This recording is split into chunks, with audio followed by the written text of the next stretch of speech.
And now in Flour Bluff, lots of rain there, creating a very smelly situation, if you will. Flooding leading to sewage overflowing into people's backyards.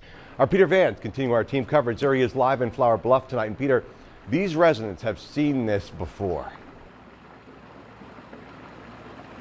Yes, they have, Paul. Neighbors on Juniper Drive have been dealing with overflowing wastewater, like you can see behind me, in their very own yards. They say every time the city wastewater systems become overwhelmed due to heavy rainfall like we've been seeing, the overflow ends up right here in their backyard. This isn't the first time Marcus Hazel's backyard has reeked of sewage. We've called the city out here several times this year, trying to get the preventative maintenance crew to come out and take a look at the lines. Toilet paper in the yard, toilet paper in the bird sanctuary behind me. You can see the clear difference in the color of the water. It's brown water that not only flows into the yards, but flows into the wildlife sanctuaries right behind them.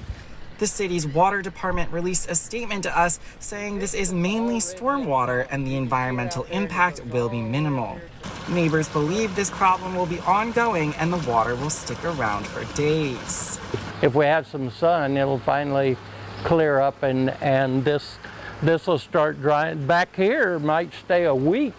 Sewers in other areas of Nueces County have experienced overflowing issues as well.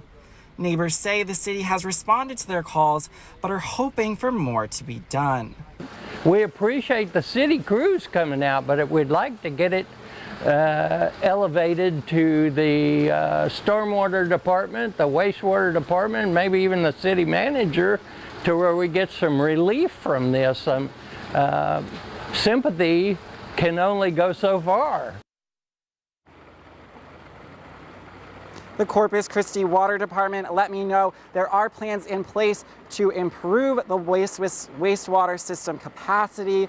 This measure will help, but it will not completely solve the flood issue. Reporting live in Flour Bluff, Peter Vance, Chris 6 News.